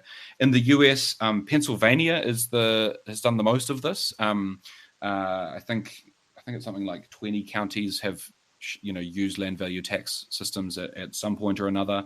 Might be 6 or 8, I think, that still do. And there's a whole host of studies on those that kind of look at the empirics of what that kind of a property, land value tax instead of property tax did. And it was, boosted business activity, rewarded renovation of housing, stimulated construction of, commercial buildings and multifamily housing, all those kind of benefits as well. And then, I think, Scott, you're asking about places that are looking to do it. The most kind of live approaches at the moment, Detroit is the main one. where Mayor Duggan has proposed a land value tax plan. He manages the transition by ensuring that no homeowners will pay more under the system, but they would sort of shift towards taxing land and not taxing improvements. And he's kind of selling it as this is all about Detroit has a lot of problems with kind of speculative land banking, where people have kind of come in, bought up this extremely cheap land in Detroit as kind of a lottery ticket on the city's future. If the city recovers, you get a huge payout kind of a thing. And so the idea here is to, let's take taxes off people who are actually investing in, building things in Detroit, creating businesses and building housing and so on, and make the speculators pay instead. That's the most live one. And then there's kind of, consideration happening in Colorado. Governor Polis is really supportive of a land value tax from a kind of urbanist YIMBY approach as well. And then, a few others sprinkled around, but those are the main ones. Yeah, well, I was also really excited about how in South Korea, when the president who was running on, a presidential candidate who was running on UBI, also had land value tax in his platform, and it was paired with the UBI, and so that was another thing I was hoping for, besides the candidate winning and starting UBI, was that the fact that it would be actually paired with a land value tax too, and so I was just I was fingers crossed on that, and that's the only one I think that's the only one I've seen so far where a politician, someone running for office, was actually not only saying LVT but also UBI, whereas when it comes to like Colorado and Detroit, they're not talking about any kind of UBI implementation. There's always like kind of a split value tax, or looking at reducing property taxes, and doing this kind of raising taxes on one side and decreasing taxes on the other. Why do you think that is too? Like, what is it that why is it that you think that these politicians who are necessarily interested in LVT are not interested in the UBI part of it, and also just by virtue of that, like, why is it? I just think it's also interesting that so many LVT advocates also don't see the benefit of UBI and are very just kind of, no, this is only a property tax decrease and not having anything to do with UBI at all. That's a really interesting question. I think it depends a little bit geographically. So, Korea is interesting because I think Asia in general has a much stronger history of land reform, towards kind of using land value for social purposes. So it's interesting that is also the place where, this national LVT, into UBI was proposed. And, down here in New Zealand, we also had the Opportunities Party one. In terms of the US and kind of Western discussion, I think my theory here would be we have a very like proprietarian in our mindset, untaxed ownership of a piece of a home and land is the kind of the entrance into the upper middle class or the middle class. And so the Overton window for what you can talk about in terms of doing with property taxes is pretty small. And that's why we have been very sort of constrained to focusing on revenue neutral shifts from a property tax to a land value tax. It's kind of the smallest like possible shift that a Georgist could win, without pissing off the home, the median home voter. That sucks. I don't like that. I would like it to be a lot more of a lot more on the table politically. I would say I think Georgists are pretty broadly supportive of a UBI approach, of LVT into UBI. To the extent that we don't talk about it, it's usually just because of those political considerations. There are a lot of Georgists who focus more on using LVT to cut other taxes, so to take taxes off of income and investment. That's sort of where George started from, and where a lot of the early single tax movements were focused on was we should only tax land and nothing else. But I would say, in my experiences, I think, the vast majority of Georgists would be extremely excited about the idea of an LVT being funneled into a UBI. Can we talk Turkey for a second?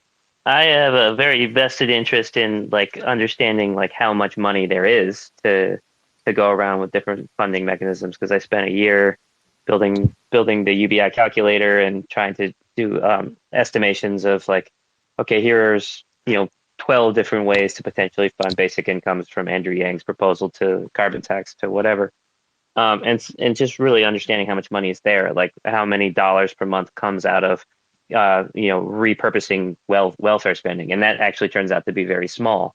I did this to sort of get both proponents and opponents to sort of be more honest about what's possible, what's there, and to understand what they're talking about. So have you run any modeling in the US or anywhere that can be compared to, of with a say there's a land value tax you would propose, how big would the UBI be that came out of it? How many dollars per month? Is it half of the poverty line? Is it a quarter of it? Is it what's your understanding of really how much revenue is there to be redistributed in this way? Yeah, that's a good good question. The best sort of work on this that I've seen is in Canada, actually. Commonwealth Canada, Floyd Marinescu's crew are really waving the flag of citizens' dividend funded from natural resource rents, and their estimates, which was sort of put together by a team of economists and so on, came up with, based on national statistics on land value and then other oil revenues and so on. They put it at I think it was 7,300 a year would be the for the average Canadian would be the citizens' dividend from all those sources. The land portion of it is about $6,000. And is that based on what Canadian percentage? dollars? Is that based on a 5% tax or 1%, 2%? Do you know? Oh, so this is for capturing all of the land value. So sort of all of the land rents. It kind of depends on the market, but it's kind of about 5 to 7% of current land values is what you would be collecting each year in revenue, right, to get close to that kind of 100%. So to put that into layman's terms, if a feasible policy that could be suggested and voted on in the US, if there was something equivalent, or in Canada, that represents a land value tax policy, land value tax and dividend policy that could put $500 a month, 500 Canadian dollars a month? Or is that, when you say that's capturing all of the land rent, is that this idealist policy that is double what we could actually do? Or is that something that could actually be put into a proposal and voted on to get $500 a month into every Canadian's pocket? Yeah, so I mean, politically feasible, not sure. I would hope so, but maybe not.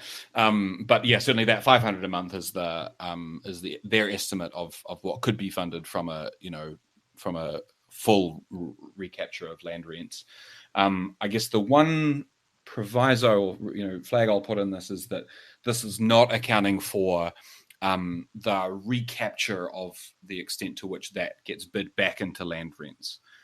So that we were talking, earlier on about, the UBI might make rent go up as well because people have more money in their pockets. The average renter does, at least. So some more of that might be captured back into the land rent again. So it might be more, but that's their estimate. Yeah. And then just a note for the US, I mean, the reason why this is not as easy to come across for the US is because valuation is done so locally. It's very hard to get nationwide estimates of the total land value.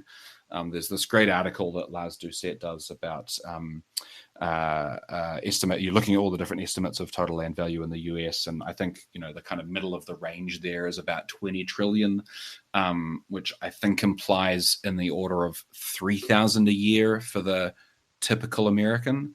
But it's very questionable whether those land estimates are estimating all of the land value, because there's kind of the systemic issue of underestimate of land in the US. If you look at any what was the number? That was the real. I think it comes out to about $3,000 if you take the middle of the range, which is 20 trillion of nationwide land value. That would equalize out to a 3,000 a year UBI for the typical American. Which obviously is nothing if you're in a big city, but a lot if you're in a deprived area. Mm-hmm. Something about just the implementation too, isn't it that that nationally speaking, that the U.S. actually couldn't do a land value tax without a constitutional amendment allowing that, in which case this would be something that each state could do, to do like an Alaska-style dividend, and not technically something that the U.S. could do until it passes such an amendment? Yeah, it depends a little bit on the legal interpretation of a direct tax. I think it's possibly the case that if you did a land value tax that then redistributed that was proportionate based on a state's share of the population. So each state's total payment of land tax would have to match its share of the nationwide population. I think that might get around the direct taxation concern, but it's untested and a nightmare. You'd end up in the Supreme Court, right? That would be something. So this is kind of and because the US is such a federalized system, this is it's much easier to focus on this at a local and federal level and statewide level anyway.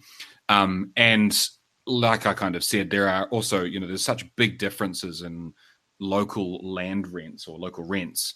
The benefits of kind of having it be a citywide, and what I kind of mean is metro-wide land tax that gets funneled into a local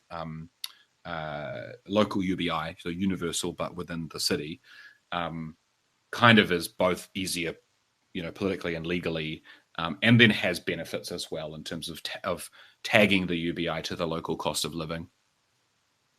Yeah, I'm really into this. I'm really into this idea of like the land value being like a constant, like somehow separating it from the wealth that can be created from the land, right? Like that. I guess oil reserves is a good way of thinking of it. Like how much are you extracting from the land? There's just something there that's like feels really like in this sort of utopian like simulation model that we're thinking of in all the time, is like there's some way of pinpoint of giving a value to the land that is just a constant that can be used by looking at like the natural resources that are there, that separating that from man's use of the land, right? That there's some way that you can look at the actual geography to create a number there. I don't know. That's just where my mind goes. Yeah, I think the sort of problem with that, I think, is that land's value in a given area is some of its geography, and in terms of how easily you can build foundations and construct something on it. But a lot more of it is coming from sort of socially created value. So the proximity to jobs and recreational opportunities and dating markets and dating opportunities. That was my inner economist coming out. So this is kind of all very, it's being in a city that makes land valuable. And likewise, the sort of third component is the government component, that, the provision of Mm-hmm. public amenities, parks and transit and, stable property rights and those kinds of things. But I guess like at the yeah. basis, there's a reason why certain areas became the populated areas, right? Like that there's something kind of core to the actual geography that has created the desirability of that area, right? Like there's clean water, there's those sort of things. Like if you were to actually just go back, strip people off of the land, forget about all of the the man-made value that's being created, and look at just the geography, that there's something that's like there's something nice about that, and that it feels like it's that same idea that this land is it's our land, right? It's like a resource that we're all have some like part of, I don't know. That's my thought. I don't know. Yeah. It's like, I feel like there is there's something there in kind of like this idealized world that that you could sort of come up with if you just sort of assigned a value, right, to a continent, or to a land, or to a city location without the person being there. Like in the Sim City version, like it's the landscape that you're about to build your city on. Like you could look at that and actually probably extract some kind of like constant value for it. I don't know. I think it's often one of the issues, origin story for a city, but yeah. One of the issues that you face there is that we're historically very, very bad economists at valuing land. We always underestimate all the things we're not thinking about, which is where we get external costs. It's like we value the land based on like the square footage or a certain sort of resource, but then we don't we neglect to factor in like the actual cost of degrading the land and taking the oil out of the ground. I think in general, when we put numbers on things, I'm not against that. I just think our habit is to wildly underestimate the value inherent in land. We've got about 7 minutes left here, and I just want to give the opportunity again to listeners. If you have a question for Steve, please raise your hand so we can uplift you to ask the question. Since we don't have a whole lot of time left, it'd be great to get at least one question for Steve.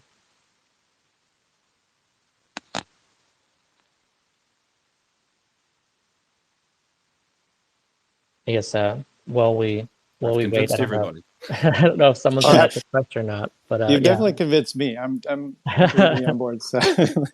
I would say, I'm really curious to see this keep moving forward. When I was doing the calculator, I for version 1, I cherry picked the easiest. None of them were particularly easy, but income taxes and carbon taxes and things where I had like a very clear or a much more clear set of data or research I could point to be able to say I'm making a defensible conservative estimate of how much money can come out of this. And also that it's not going to have it's not at the scope that's going to have some weird macroeconomic effects that's going to change how our economy works. Land value tax is one that, like, per some version 2, is among the funding sources that I would really love to include. And just that when I started looking into it at all, it's like, man, this is messy. Like, how do I come up with a number that I can really stand behind and say, this is why I made these choices and made these calculations. I think we'll necessarily learn a lot of it in practice. Like if we put a policy in place, it'll be the act of doing it where we'll learn what we're doing wrong in terms of valuation and implementation. Yeah, I'll recommend the Lars Doucet article on land value, just because it sort of shows you the range of land valuations that we have for US wide, what could be collected in land rent, and then also Max Guinness from Policy Engine. They're based in DC, but they're work on LVT UBI is best in the UK. They have some of these calculations, but I know he's very eager to do similar things in the US. So yeah, his kind of organization's a good one to look at as well. Is some of that something you shared in the thread, or can you share a couple of links in the thread for people to follow up on? Yes, I've fallen behind because there's so many things I wanted to share, but yeah, I'll put Laz's article in there, and then I'll also link to Max and Policy Engine. And this will continue to exist after we're done talking, so you don't have to like split your attention. But anything you feel like adding for people who come by later to scroll through and find would be great. Yeah, I'll chuck in a few of the things that we've mentioned. And well, Scott, did anyone put their hand up for a question, or can I add sort of one more point? Go ahead. The one thing I wanted to say is, Scott, you often talk about the kind of peace of mind that a UBI provides, kind of protecting people from that kind of panic about having to meet their daily bills. Something that's kind of really interesting, I think, that again knits together land tax and UBI is that the main source of the stress of kind of upcoming bills to pay, and the thing that kind of creates that frantic panic, I think, for people who are struggling to get the bills paid, is rent. It's their rent payment. It's the monthly payment for to make sure you've got a place to live, a stable base, and from which to look for a job. And so that UBI funded from land rents, I think, is great because it uses the source of that stress to provide a funding mechanism that alleviates it, which I think again is just like really elegant. Yeah, I do like that. It's I bet there's like other examples of that too, besides that one, but I like that.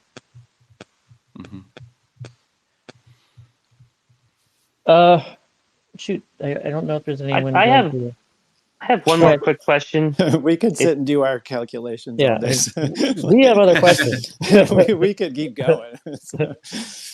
I want to. So we talked about Georgism just a little bit, and I always just equated Henry George with land value tax. But is there anything that really stands out as like something else he was very big on, very smart and strong proponent of, that is sort of tangential or not the same as land value tax, that if you are in a cocktail party and George comes up, I can like talk about along with land value tax? Yeah, good question. I mean, there's tons of different angles, through his writing, but I sort of my sort of core takes from it, I think, are first and foremost this idea that capital and labor are human created and rightfully owned by people, but that natural resources are rightfully ownership owned by everybody. That's kind of one angle. And then it's actually interesting, the kind of the core unifying thread in a lot of George's writing is actually freedom. He was an American after all. And so the kind of angle on land is that, you can't truly be free if, you're born into a world where all the natural resources are already owned. And in order to even get started with, living and working and producing, you have to, pay off the guy, excluding you from access to those things.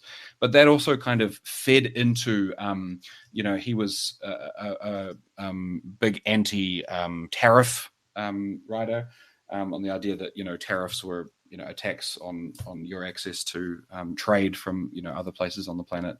So that's kind of this idea that, true liberty can only be achieved by removing those kind of barriers to trade and by access to natural resource rents was kind of the unifying thread. Yeah. Cool. I guess we do have a question here right at the end. Let's see if it actually works. I know sometimes I have left someone and they disappear. Max is here for a doorknob moment. That's a phrase I heard recently. He's gonna drop a wisdom bomb on us and then peace out. Yeah, it may not have worked, but go ahead. Were you saying something, Steve? No, I'm good. Okay. If there's a question that's trying I don't to know. Yeah, he may try again, but it looks like that first attempt failed.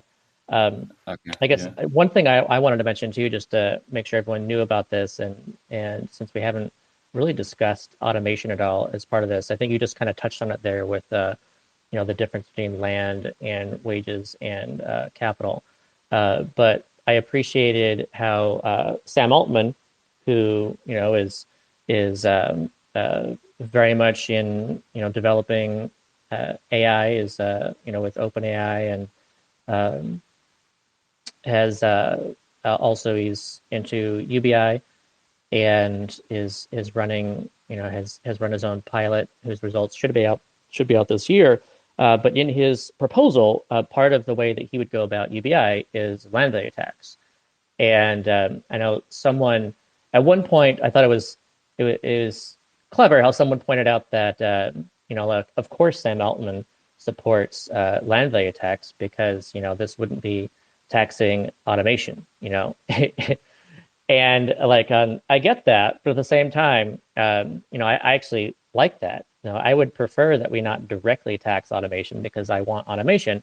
And if a lot of the wealth derived from automation flows into land, then that just seems to be the best best thing to actually tax, if that's the way that's the direction that it's going. Do you have any thoughts on LVT and automation AI?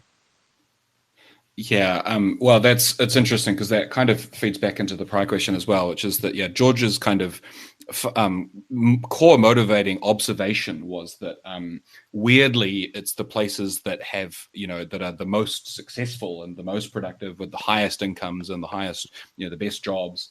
In a system of privatized land ownership where it's all been walled off, it's those places that have the most poverty as well, where you see the most people struggling to pay the rent, and pushed onto the street, and this is certainly the case in the US. You think of the places with the most homelessness, right. San Francisco, it's the high income places, and his sort of explanation for that was that as society progresses, as an area becomes more desirable, land rent goes up, the price of accessing that location goes up and land values go up there. And so he sort of said, no matter what kind of progress we get, and can be the case for automation as well, it won't alleviate poverty if the people who are the people at the bottom end of society can't afford the rent going up. So I think likewise, that it's likely to be the case that AI and in tech innovation, they already have bid up local rents in Silicon Valley to extreme levels, and that is likely to continue, get captured by land value, and so again it makes it a great source of the revenue for which to support people through those transitions. Max, you are, I guess, successfully here. Do you have a question for Steve? And thank you. Hello. I was having a bit of internet trouble, but thanks first of all for this whole event. I'm a big fan of land value tax and Georgism. Sort of the question I think one of you guys asked earlier about other things to talk about at cocktail parties.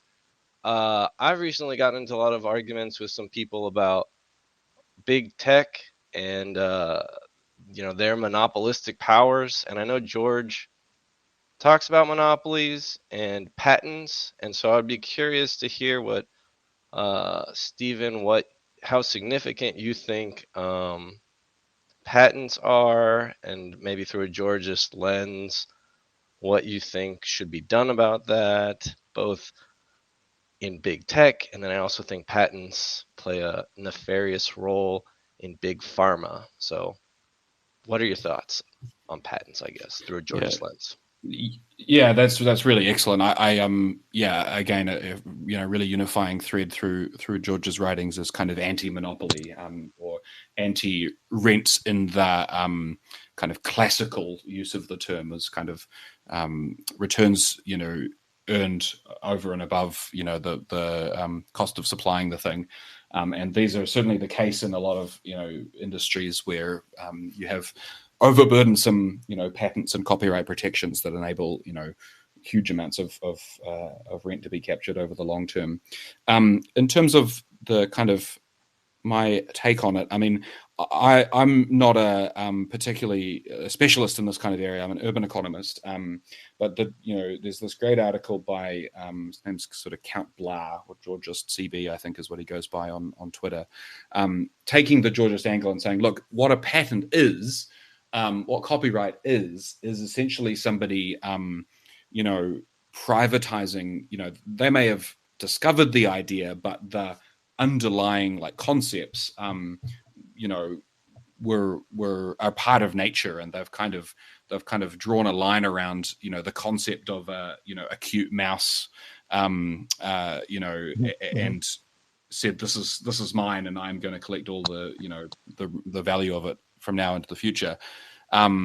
And so sort of taking this George's lens and saying, this is privatization of the idea space, I think he calls it. My kind of, so there are Georgist interpretations there. I kind of think that this is a matter for kind of very technocratic kind of policy solutions. Is like, how can we have a patenting and copyright system that maximally incentivizes the innovation and exploration of these ideas, or at least efficiently does that, but without then, once they've been created, allowing them to just be kind of squirreled away and funded into the pockets of the wealthy pharma company investors or whatever in perpetuity. I think that's mostly kind of a technocratic question about what the right kind of copyright length is, what the kind of incentive structures are. But yeah, I think sort of Georgist experimentation in this area might be things like, just using bounty systems for the discovery of these ideas, rather than, and then having them stay in the public domain after they're discovered or invented,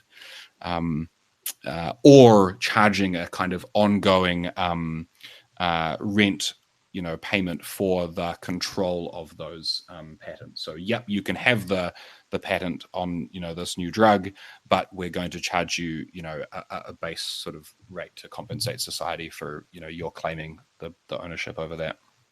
Yeah, well, I just can I add to this, Conrad, because this is what I wanted to get to first. That was my own answer. So thanks, Max, for asking that, because it was when I was looking at copyrights and patent laws and stuff, looking at intellectual property as something to tax for basic income. The idea that I thought of was basically looking like the carbon tax approach to intellectual property, saying instead of like a cap and dividend kind of approach, but doing like an annual rising carbon tax where it just gets cranked up over time.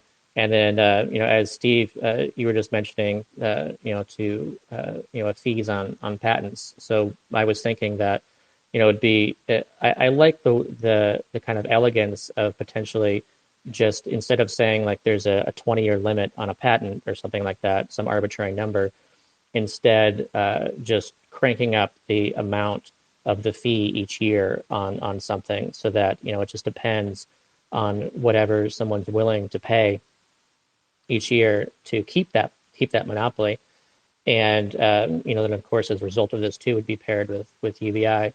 And I went out looking just to see if anyone had proposed something like that before. And like the closest the closest I just happened upon Henry George's writings, and discovered that he did have this kind of feeling with patents and intellectual property as being, something, like the way that he looked at land. And I just thought it was fascinating that it seemed like that Henry George and I were on the same page in this regard too. Well, that's one of my favorite articles you wrote, Scott. I just shared it in the comments for people. Is the one about zombie movies, the zombification of intellectual property, and that, I think, thinking back now, being reminded of that, I think that's maybe the direct basis for my, hypothetical scheme about exponentially raising, the tax rates on properties each time you get a property, so that by the time you get 10 properties, the tax rate is 10 times higher on that property. That's kind of, there was an elegance to the way you proposed that for intellectual property, where it was like, yeah, it protects the patent holder for the first 10, 15 years, 20, like enough time to actually see a return on that, but then very quickly means if you're going to hold on to it, you got to be paying so much money that we're getting our value out of it either way as a society for you holding on to that idea. Yeah, it just flowed right out of carbon taxes. I think there's just a real, I just love the way that works. It's funny because I think George just get, interpreted online as just being these land value tax, just banging the table on land value tax all the time. I do love that there's this underlying economic ideology that has implications for, what we do about climate change, but also how we manage patents and how we provide, public amenities and so on and so forth. I think that there's lots of, really enjoyable interpretations to be had there.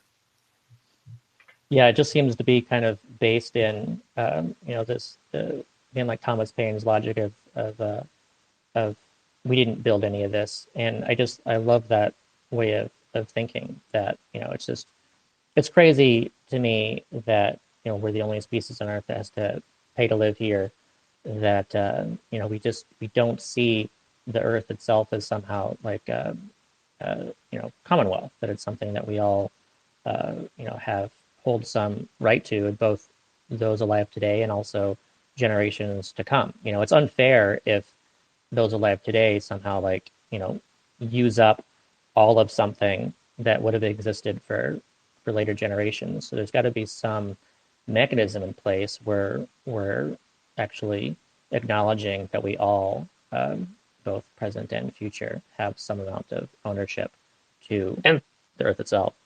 And not just an entitlement, but when it comes to ideas, we've all contributed. It's no idea is completely unique. It's all based on all the other ideas of people throughout history. You grow up in the middle of a jungle with no parents. You're not going to invent, machine learning, right?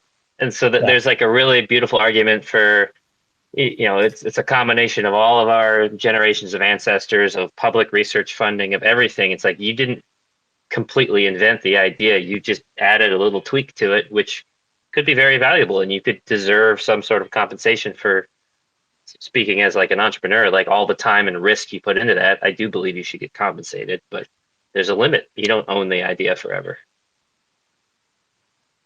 Yeah, that's really well said. This kind of we stand on the shoulders of giants approach to intellectual property. Yeah, I think it's a good place to end too. Thank you, Steve, for joining us today. I was really looking forward to this conversation, and I really enjoyed this conversation. Hopefully, those who listen to it and those who hopefully will listen to it when it's up on the Comingle YouTube channel will also find it very interesting, just to learn more about land value taxes and UBI. Is there anything that you wanted to add at the end before we go? I just wanted to echo your sentiment. Thanks for inviting me on. Really enjoyed the conversation. I think there's a lot of like-minded folks here. I love the synergies between land value tax and a UBI. Really enjoying all of your work. And give me a follow on George's Steve on Twitter, especially if you're watching on YouTube, hop on over. And my work is through, it's called the Robert Schalkenbeck Foundation, but if you Google resource justice, you'll find my kind of research section of that. Great. Thanks, Steve. And thank you, everyone. Thank you, all the listeners. And we will see you next week, same time, Wednesday at 12 p.m. Eastern. And we will have another special guest next week.